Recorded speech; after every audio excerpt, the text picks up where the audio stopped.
दोस्तों, हमारा देश पौराणिक समय से ही ऋषि और महर्षियों की तपस्या रहा है।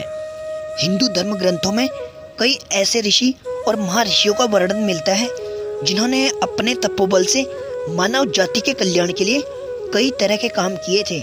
तो कई ऐसे ऋषि भी हुए जिनकी शक्ति से देवराज इंद्र को डर सताने लगा कि कहीं उनसे देवराज की पदवी न छीन ले।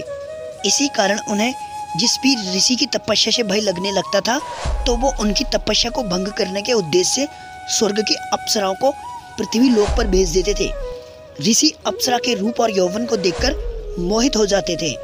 दोस्तों, इस वीडियो में आज हम आपको एक ऐसे ऋषि के बारे में बताएंगे जिन्होंने एक अप्सरा के साथ 907 सालों तक संभोग किया था। कथा के अनुसार पौराणिक काल में महान ऋषि कंडू हुआ करते थे जिनका आश्रम गोमती नदी के तट पर था। एक बार की बात है, कंडू ने घोर तपस्या करना शुरू कर दिया। वह तपस्या में इतने लीन हो गए कि उन्हें किसी भी चीज का आभास नहीं होता था। इस तरह ऋषि को तपस्या में लीन देखकर हमेशा की तरह देवराज इंद्र घबरा गए और उन्हें यह डर सताने लगा कि ऋषि कंडू उनका स्वर्ग का सिंहासन न छीन ले। इसी डर के परिणाम स्वरूप इंद्रदेव ने कंडू की तपस्या को भंग करने के लिए प्रमलोचा नामक अप्सरा को पृथ्वी लोक पर भेजने का निश्चय किया। एक समय की बात है, देवराज इंद्र ने प्रमलोचा को अपने पास बुलाया, जिसके बाद इंद्र ने उसे अपनी सारी योजना के बारे में बताया। बिना कोई प्रश्न किए प्रमलोचा इंद्र की योजना के मुताबिक पृथ्वी लोक के लिए प्रस्थान कर गई। पृथ्वी लोक पर प्रमलोचा सीधे वहां पहुंची जहां ऋषि कंडू तपस्या में लीन थे। फिर प्रमलोचा ने अपनी शरारतों से ऋषि कंडू का ध्यान तोड़ दिया। उसके बाद जैसे ही ऋषि कंडू की नज़र प्रमलोचा पर पड़ी तो वे उसके रूप और सौंदर्य को देखकर मोहित हो गए और उसे अपने साथ मद्रांचल पर्वत की गुफाओं में ले गए। जिसके बाद ऋषि कंडू प्रमलोचा के सौंदर्य में इतना खो गए कि वो 100 वर्ष से अधिक वर्षों तक उसके साथ भोग विलास करते रहे।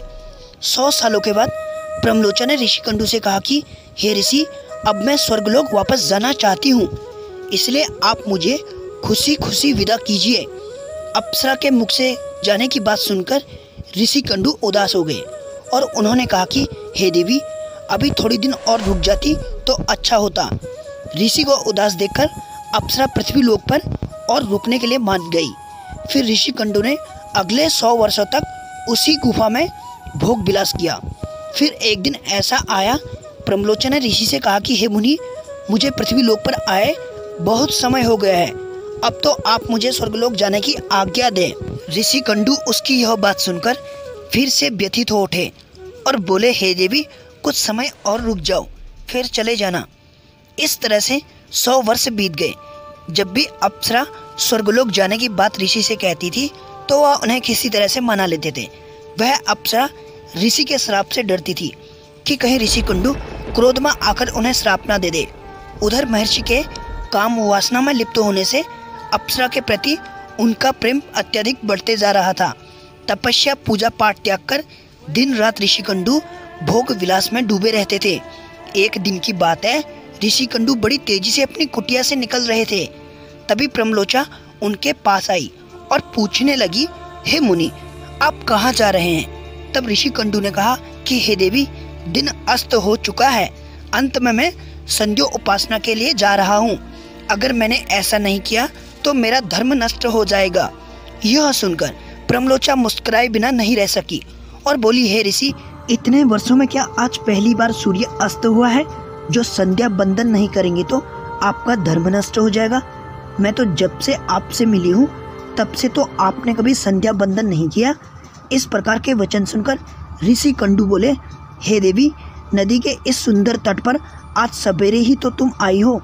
मुझे अच्छी तरह से पता है, मैंने तुम्हें आज तो आश्रम की तरफ प्रवेश करते देखा था।